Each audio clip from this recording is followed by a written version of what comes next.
તો નમસ્કાર દર્શક મિત્રો, દેશ દુનિયા અને ગુજરાતના તાજા મહત્વના અને માહિતીલક્ષી સમાચારમાં આપનું સ્વાગત છે।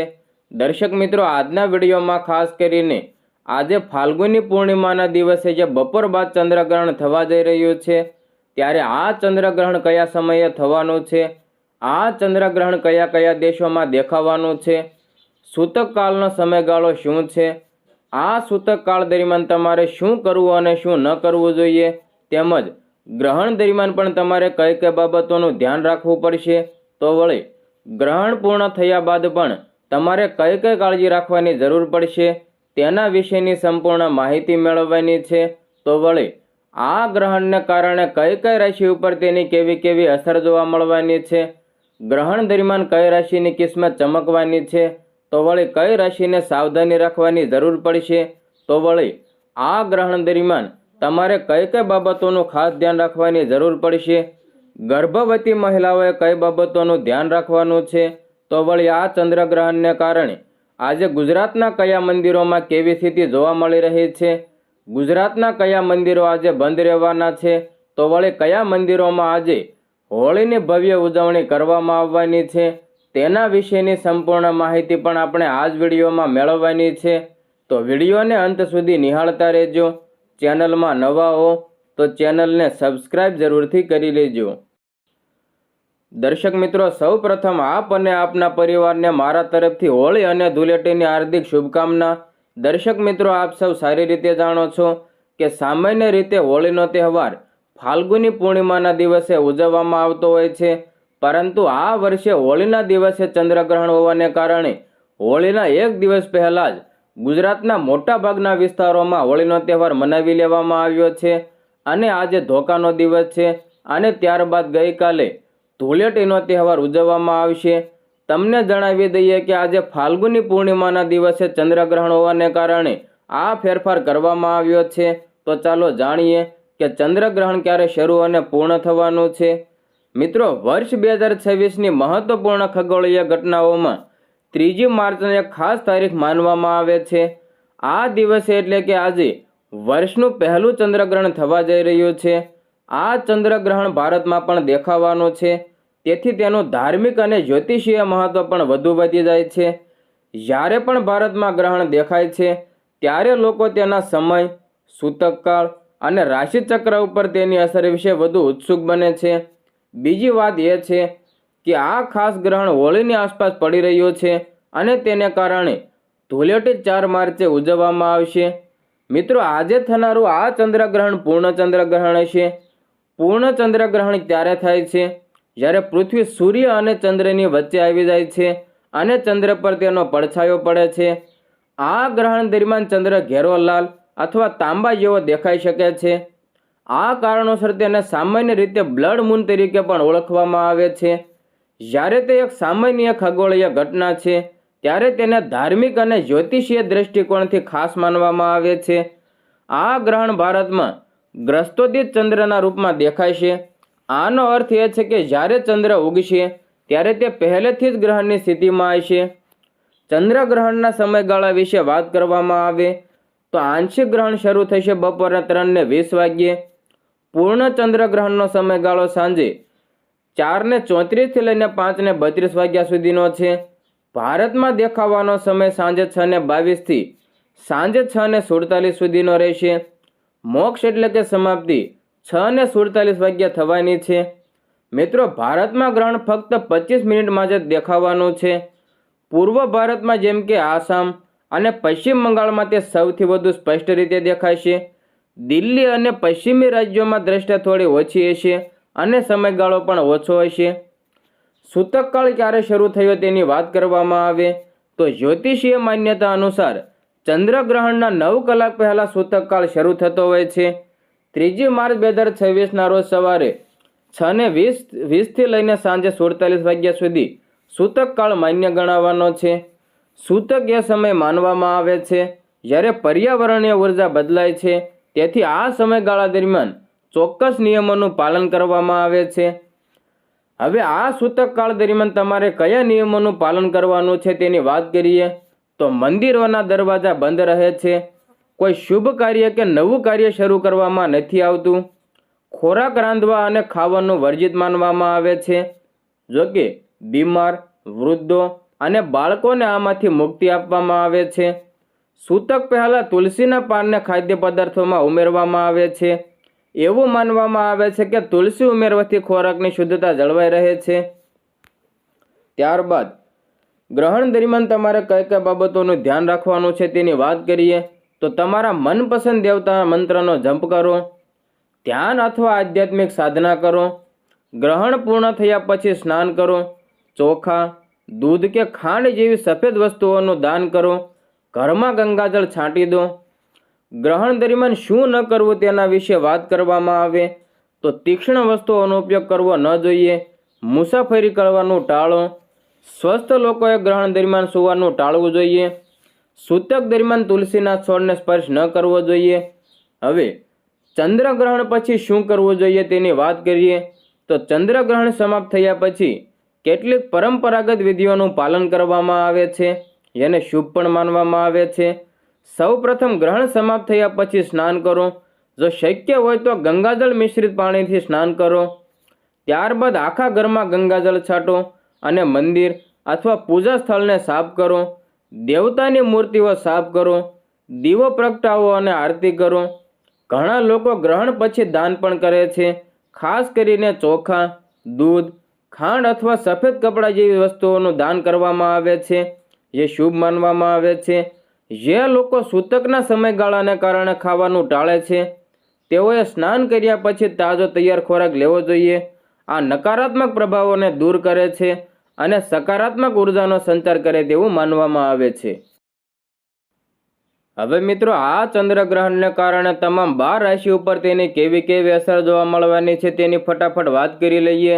જેમાં સૌપ્રથમ મેષ રાશિના જાતકો વિશે વાત કરવામાં આવે તો આજે તમે તમારા સ્વાસ્થ્યને લઈને ચિંતિત રહી શકો છો. તમે કોઈ કામ માટે બહાર જવાની યોજના બનાવી શકો છો. વેપારમાં આજે ઉતાર ચઢાવ રહેશે. સાથે જ પરિવારમાં કોઈ મુદ્દે વિવાદ થવાની મન અવસ્થા સહીશક રહેશે. વૃષભ રાશિના જાતકો વિશે વાત કરવામાં આવે તો આજે તમારું મન પ્રસન્નતાથી ભરેલું રહેશે. તમે કોઈ નવું કામ શરૂ કરી શકો છો.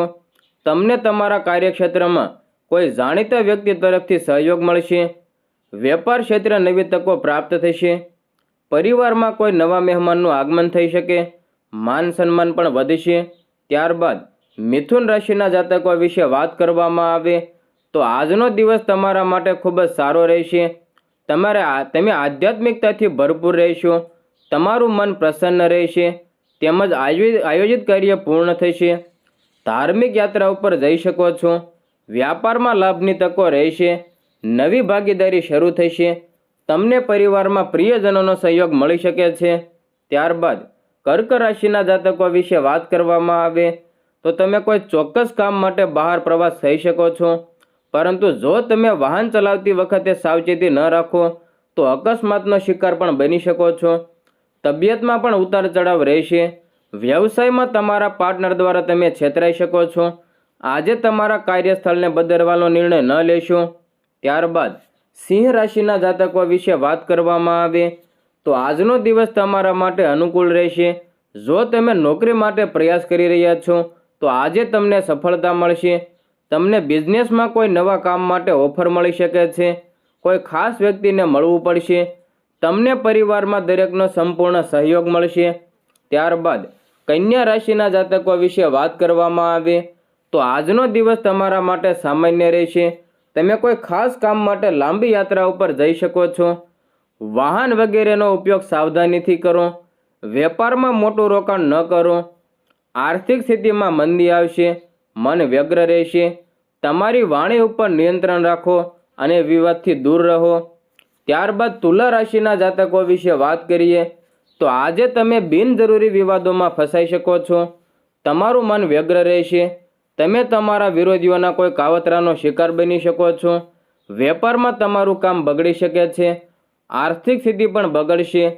આ સિવાય પરિવારમાં પૈતૃક સંપત્તિને લઈને ભાઈઓ અને ભત્રીજાઓ સાથે મતભેદ થઈ શકે છે. ત્યારબાદ વૃશ્ચિક રાશિના જાતકો વિશે વાત કરવામાં આવે તો આજે તમે તમારા સ્વાસ્થ્યને લઈને ચિંતિત રહી શકો છો. તમારું સ્વાસ્થ્ય બગડી શકે છે. તેથી તમારી ખાવાની ટેવ ઉપર નિયંત્રણ રાખો. વેપારમાં આજે તમને નુકસાન થઈ શકે. આજે તમારું કાર્યસ્થળ બદલવું તમારા હિતમાં રહેશે નહીં. પરિવારમાં સંઘર્ષની પરિસ્થિતિઓ ટાળો. ત્યારબાદ ધન રાશિના જાતકો વિશે વાત કરવામાં આવે તો આજે તમારું સ્વાસ્થ્ય બગડી શકે છે. તમે કોઈ ષડયંત્રનો શિકાર બની શકો છો. આ ઉપરાંત તમારે વેપારમાં પણ નુકસાન સહન કરવું પડી શકે છે. આ સમય તમારા માટે યોગ્ય નથી. પરિવારમાં મિલકતને લઈને વિવાદનું વાતાવરણ બની શકે છે. માન સન્માનમાં ઘટાડો અનુભવાશે. ત્યારબાદ મકર રાશિના જાતકો વિશે વાત કરવામાં આવે તો આજે તમારું મન પરેશાન રહેશે. વાહન વગેરે ચલાવતી વખતે સાવધાની રાખો. લાંબી મુસાફરી ઉપર જવાનું ટાળો. વેપારમાં આજે કોઈ મોટું જોખમ ન લેવું. ઉપરાંત આજે તમારા કાર્યસ્થળમાં બદલાવ તમારા માટે સારો રહેશે નહીં. પરિવારના લોકો તમારી વિરુદ્ધ આવી શકે છે. આ સિવાય તમારું સન્માન ઘટી શકે. ત્યારબાદ કુંભ રાશિના જાતકો વિશે વાત કરવામાં આવે તો આજનો દિવસ તમારા માટે ખૂબ જ સારો રહેશે. આયોજિત કાર્ય પૂર્ણ થશે. વાહન વગેરેનો ઉપયોગ કરતી વખતે સાવચેત રહો. આજે તમને બિઝનેસમાં મોટી સફળતા મળી શકે. તમારું અટકેલું કામ ફરી શરૂ થઈ શકે છે. ઉપરાંત કાર્યસ્થળ ઉપર કેટલીક મોટી ભાગીદારી થઈ શકે. પરિવારમાં શુભ કાર્ય થવાની સંભાવના છે. ત્યારબાદ અંતિમ રાશિ એટલે કે મીન રાશિના જાતકો વિશે વાત કરવામાં આવે તો આજનો દિવસ ઉતાર ચઢાવનો રહેશે. પૈસાને લઈને તમારા મિત્ર સાથે વિવાદ થઈ શકે છે, જેને કારણે પરસ્પર મતભેદની સ્થિતિ ઊભી થઈ શકે. તમે સ્વાસ્થ્યમાં પણ ઘટાડો અનુભવશો. કાર્યસ્થળમાં તમને નુકસાન થઈ શકે. આ સિવાય કોઈ મોટી ઓફર તમારા હાથમાંથી સરકી શકે છે. દર્શક મિત્રો, તમે અત્યારે કયા સ્થળેથી અમારો વિડીયો જોઈ રહ્યા છો અને તમારી કઈ રાશિ છે તે કોમેન્ટ બોક્સમાં તમારો મંતવ્ય જરૂર જણાવજો. હવે મિત્રો, ગર્ભવતી મહિલાઓએ આ ચંદ્રગ્રહણ દરમિયાન શું કરવું જોઈએ અને શું ન કરવું જોઈએ તેના વિશે વાત કરવામાં આવે તો ધાર્મિક માન્યતાઓ અનુસાર ગ્રહણના દિવસે નકારાત્મક શક્તિઓ સક્રિય થઈ જાય છે. આ જ કારણ છે કે ગર્ભવતી સ્ત્રીઓને ચંદ્રગ્રહણ ન જોવાની સલાહ આપવામાં આવે છે. એવું કહેવાય છે કે ચંદ્રગ્રહણ ગર્ભવતી સ્ત્રીના ગર્ભસ્થ બાળક ઉપર નકારાત્મક અસર કરી શકે છે. તો ચાલો જોઈએ કે ચંદ્રગ્રહણના દિવસે ગર્ભવતી સ્ત્રીઓએ શું કરવું અને શું ન કરવું જોઈએ. મિત્રો, ચંદ્રગ્રહણ દરમિયાન ગર્ભવતી સ્ત્રીઓએ શું ટાળવું જોઈએ તેના વિશે વાત કરવામાં આવે તો ગ્રહણ દરમિયાન ગર્ભવતી સ્ત્રીઓએ પોતાનું ખાસ ધ્યાન રાખવું જોઈએ. તેમણે કોઈ પણ પ્રકારના કામમાં ભાગ લેવો જોઈએ નહીં. ગ્રહણ દરમિયાન રસોડાને લગતા કોઈ પણ કામમાં ભાગ લેવો ન જોઈએ. ચંદ્રગ્રહણ દરમિયાન ગર્ભવતી સ્ત્રીઓએ સોયનો દોરો ન રાખવો જોઈએ. વધુમાં ગ્રહણ દરમિયાન તેઓએ મંદિર અથવા ઘરના મંદિરોમાં દેવતાઓની મૂર્તિઓ અને ચિત્રોને સ્પર્શ ન કરવો જોઈએ. ચંદ્રગ્રહણ દરમિયાન ગર્ભવતી સ્ત્રીઓએ મંદિરોમાં દીવા પ્રગટાવવા ન જોઈએ. ચંદ્રગ્રહણ દરમિયાન ગર્ભવતી સ્ત્રીઓએ શું કરવું જોઈએ તેના વિશે વાત કરીએ તો ગર્ભવતી સ્ત્રીની આસપાસની ગ્રહણની નકારાત્મકતા દૂર કરવા માટે તેના રૂમની બહાર ગાયના છાણ અથવા હળદરથી સ્વસ્તિક ચિહ્ન દોરવું જોઈએ. ગ્રહણ દરમિયાન વ્યક્તિએ ભગવાન અથવા પોતાના પસંદ કરેલા દેવતાનું હાથ જોડીને ધ્યાન કરવું જોઈએ અને તેમના મંત્રોનો મોટેથી જાપ કરવો જોઈએ. ચંદ્રગ્રહણ દરમિયાન ચંદ્રદેવના મંત્રો પણ મોટેથી જાપ કરવા જોઈએ. ચંદ્ર દેવતાના મંત્રો નીચે મુજબ છે: ઓમ શ્રમ શ્રીમ શમ સ ચંદ્રમાય નમઃ. મિત્રો, સિંહ રાશિ અને પૂર્વ ફાલ્ગુની નક્ષત્રમાં થનારું આ પૂર્ણ ચંદ્રગ્રહણ પૂર્વીય યુરોપ, એશિયા, ઓસ્ટ્રેલિયા, ઉત્તર અને દક્ષિણ અમેરિકા, પ્રશાંત મહાસાગર, એટલાન્ટિક મહાસાગર અને હિન્દ મહાસાગરમાં દેખાવાનું છે. તે Peru, Canada, USA, Taiwan, Philippines, Vietnam, Indonesia, Hong Kong, Thailand, Cuba, ચીન અને કોરિયા, જાપાન તેમજ પૂર્વીય ભારતના ચોક્કસ વિસ્તારોમાં દેખાવાનું છે. હવે મિત્રો, આગળ વાત કરીએ તો ફાગણ સુદ પૂનમ મંગળવારને 3 માર્ચના રોજ એટલે કે આજે છે. જો કે આ દિવસે ચંદ્રગ્રહણ છે, જેને કારણે રાજ્યના પ્રખ્યાત મંદિરોમાં દર્શનના સમયમાં ફેરફાર કરવામાં આવ્યો છે. જેમાં અંબાજી, ડાકોર, સાળંગપુર, શામળાજી અને દ્વારકાના મંદિરના દર્શનના સમયમાં ફેરફાર કરવામાં આવ્યો છે. સૌ પ્રથમ ડાકોર મંદિર વિશે વાત કરવામાં આવે તો ફાગણ સુદ પૂનમ એટલે કે દોલોત્સવના દિવસે 3 માર્ચના રોજ ચંદ્રગ્રહણ હોવાથી દર્શનના સમયમાં મોટા ફેરફારો કરાયા છે. આ દિવસે મંદિર વહેલી સવારે 1:45 કલાકે ખુલી ગયું અને 2 વાગ્યા મંગળા આરતી થઈ. સવારે 4 થી લઈને 6 વાગ્યા સુધી ગોપાલ મહારાજજી ફૂલડોળમાં બિરાજ્યા, જેના દર્શન ભક્તો કર્યા. આ પછી 7 વાગ્યે રાજભોગ આરતી અને 8:15 વાગ્યે ઉત્થાન આરતી થઈ. રાત્રે 10 વાગ્યે ફરી દર્શન ખુલી જશે અને 2 વાગ્યા સુધી ચાલુ રહેશે. ત્યારબાદ અંબાજી મંદિર વિશે વાત કરવામાં આવે તો 3 માર્ચ 2026ને મંગળવારના રોજ ફાગણ સુદ પૂનમના દિવસે એટલે કે આજે ચંદ્રગ્રહણને કારણે વહેલી સવારે 6 થી 6:30 કલાકે આરતી અને 6:30 થી 7:30 સુધી દર્શનનો લાભ મળ્યો. સવારે 7:30 થી લઈને 8 કલાકે રાજભોગ ધરાવ્યા બાદ સવારના 8 વાગ્યાથી રાત્રિના 9:30 વાગ્યા સુધી મુખ્ય દર્શન બંધ રહેવાના છે. જોકે ભક્તોની સુવિધા માટે નૃત્ય મંડપમાંથી દર્શનનો સમય સવારે 9:45 થી બપોરે 2 કલાક સુધી રાખવામાં આવ્યો છે. ગ્રહણ બાદ રાત્રે આશરે 9:30 કલાકે શયનકાળની આરતી કરવામાં આવશે. ચંદ્રગ્રહણ બાદ 4 માર્ચ 2026 અને બુધવારથી માતાજીના દર્શન અને આરતી રાબેતા મુજબના સમયે શરૂ કરવામાં આવશે. ત્યારબાદ દ્વારકા મંદિર વિશે વાત કરવામાં આવે તો દ્વારકામાં ફાગણ સુદ પૂનમ એટલે કે 3 માર્ચના રોજ ફૂલડોલ ઉત્સવ ઉજવવામાં આવશે, જેને કારણે દ્વારકાધીશ મંદિરમાં દર્શનના સમયમાં ફેરફાર કરાયો હતો. સવારે 5 કલાકે મંગળા આરતી થઈ. સવારે 8 થી લઈને 9 કલાક સુધી શ્રીજીની અભિષેક પૂજા, જેમાં દર્શન બંધ. સવારે 10:45 કલાકે શ્રીજીની શિંગાર આરતી. બપોરે 12 કલાકે શ્રીજીનો રાજભોગ. બપોરે 1 કલાકે અનોસર, મંદિર બંધ રહેશે. બપોરે 2 કલાકે ઉત્સવ આરતી. બપોરે 2 થી લઈને 3 કલાક સુધી શ્રીજીનો ફૂલડોલ ઉત્સવ. બપોરે 3 થી લઈને 5 કલાક સુધી અનોસર, મંદિર બંધ. સાંજે 5 કલાકે ઉત્થાન. સાંજના અન્ય નિત્યક્રમ મુજબ રહેશે. ત્યારબાદ શામળાજી મંદિર વિશે વાત કરવામાં આવે તો શામળાજી વિષ્ણુ મંદિર ખાતે ચંદ્રગ્રહણ અને પૂનમના દિવસે ઠાકોરજીના દર્શનના સમયમાં પણ ફેરફાર કરવામાં આવ્યો હતો. મંદિર સવારે 5 કલાકે ખુલ્યું. મંગળા આરતી સવારે 5:45 કલાકે થઈ. શણગાર આરતી સવારે 8 કલાકે. મંદિર બંધ થશે, જેમાં રાજભોગ ધરવામાં આવ્યો હતો અને સવારે 9 કલાકથી મંદિર બંધ થઈ ગયું છે. મંદિર ફરી ખુલશે, જેમાં રાજભોગ આરતી સવારે 9:45 કલાકે. મંદિર બંધ થશે ફરી એકવાર 10:30 કલાકે. ઉત્થાન એટલે કે મંદિર ખુલશે બપોરે 12:30 કલાકે. સંધ્યા આરતી બપોરે 1:30 કલાકે કરવામાં આવશે. બંધ જાળિયા 1:30 થી લઈને 8:30 સુધી દર્શન ચાલુ રહેશે. ગ્રહણ પૂર્ણ થયા પછી શયન પરિશ્રમ ભોગ શયન આદિ સેવા કરવામાં આવશે તથા દર્શન માટે મંદિર રાત્રે 8:30 કલાક સુધી ખુલ્લું રહેશે. મિત્રો, ત્યારબાદ ગુજરાતના જાણીતા હનુમાનજી મંદિર એવા કષ્ટભંજન દેવ હનુમાનજીના મંદિર સાળંગપુરથી મોટી અપડેટ સામે આવી છે. પ્રસિદ્ધ યાત્રાધામ શ્રી કષ્ટભંજન દેવ હનુમાનજી મંદિર સાળંગપુર ખાતે આજે 3 માર્ચ 2026ના રોજ યોજાનારા ચંદ્રગ્રહણ નિમિત્તે દર્શન રાબેતા મુજબ ચાલુ રાખવામાં આવ્યા છે. મંદિર પ્રશાસને સ્પષ્ટ કર્યું છે કે ચંદ્રગ્રહણને દિવસે પણ દાદાના દર્શનમાં કોઈ ફેરફાર કરવામાં નથી આવ્યો. દેશ વિદેશ તેમજ રાજ્યભરમાંથી આવતા મોટી સંખ્યામાં હરિભક્તો કોઈ અડચણ વિના દાદાના દર્શનનો લાભ લઈ શકશે. 3 માર્ચ 2026ના રોજ હોળી ધૂળેટી પર્વ નિમિત્તે મંદિર ખાતે ભવ્ય રંગોત્સવનું આયોજન પણ કરવામાં આવ્યું છે.